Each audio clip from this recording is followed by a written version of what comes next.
O som das imagens.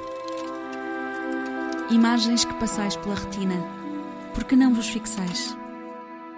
Um podcast de Carlos Magno. As imagens que me passam pela retina transformaram-se já em rotina. Primeiras páginas de jornais e capas de revista repetem ideias sobre o vírus e a quarentena em todo o mundo. Luvas, máscaras e cidades vazias marcam um espaço mediático onde o tempo parece ser um tabu. Quantos dias, quantos meses, quantos anos? Há um prazo implícito nas manchetes, uma angústia na incerteza do tempo. Como dizia recentemente António Guerreiro no seu sempre lúcido artigo no Público, estamos perante uma epidemia do tédio. Parece que estamos prisioneiros do espaço e, afinal, já não sabemos como gerir o nosso tempo. Estamos prisioneiros do tempo.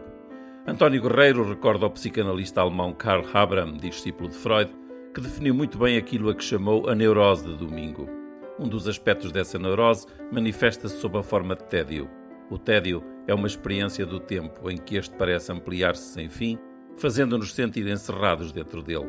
Saber perder tempo, esse saber que a figura do dandy tinha no mais elevado grau, é uma sabedoria que se perdeu, diz o jornalista António Guerreiro, um dos maiores e mais desconhecidos filósofos portugueses da atualidade. Apetece-me, por isso, citar Lady Macbeth, do Shakespeare, que dizia qualquer coisa como isto, e cito de cor: ilude o tempo, confundindo-te com o próprio tempo. Não é fácil, reconheço, mas o melhor é continuar a citar António Guerreiro. Conscientes disso, jornais, revistas, televisões fornecem listas de livros, filmes, discos, séries, para que aquela parte da população que se viu agora em regime de confinamento pelo tempo possa iludir o tempo perdido e não morrer de tédio. Estas listas, ministradas como fármacos doces e agradáveis, dizem-nos, pelo menos, duas coisas evidentes. Em primeiro lugar, que os média têm uma concepção pastoril da sua missão, muito especialmente no que diz respeito à cultura, e animados por essa concepção, indicam os caminhos que o rebanho deve seguir para não se sentir completamente perdido e entediado. Administram lições e conselhos que têm sempre como pressuposto a ideia de que os leitores e espectadores não alcançaram a maturidade nem a autonomia e devem ser colocados sob tutela. A ideia de uma maturidade essencial e incorrigível do público tornou-se hoje um autêntico programa editorial. É, aliás, nesse programa que consiste o editorialismo, um ismo muito vivo que ocupa o lugar da atitude crítica. Certeiro, cirúrgico, António Guerreiro é sem dúvida o mais lúcido dos analistas de média em Portugal. Mas vamos às primeiras páginas da imprensa global, que é para isso que aqui estamos. A revista Marketeer coloca o seu próprio título de cabeça para baixo, com um buraco ao meio da capa que parece tudo sugar. O jornal Libération traz na primeira página um recuperado do corona que conta: a dor foi tanta que a minha cabeça se desconectou do corpo. E a capa da revista Society é um calendário com letras a derrapar, tornando-se numa espécie de mancha de tinta vermelha onde já não se percebe em que dia estamos.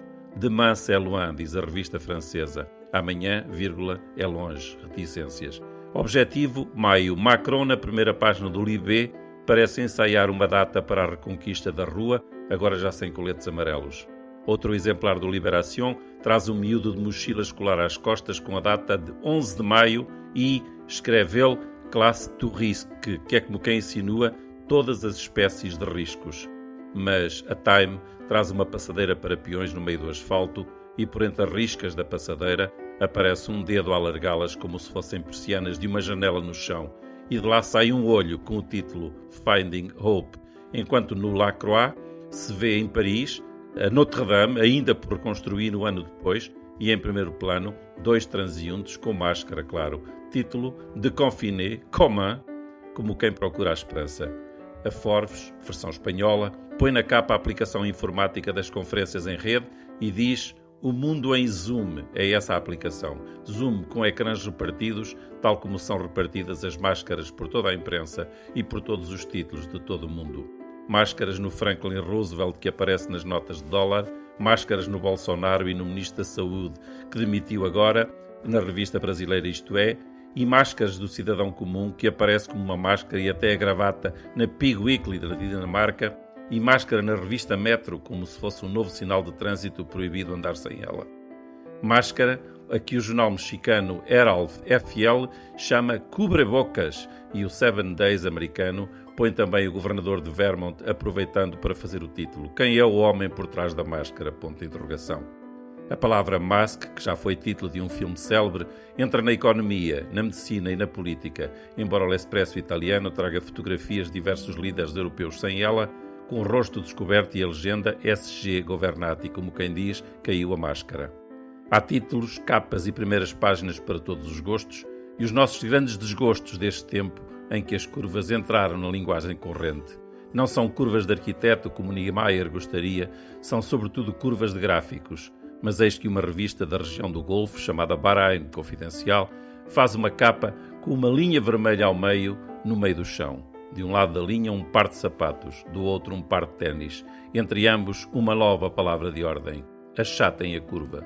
Toda a gente percebe que há muita matemática e muita geografia nesta filosofia editorial em que a revista científica Lancet coloca a imagem de um homem com os pulmões numa caixa de vidro que ele segura à frente com as mãos. É esta a imagem do mundo.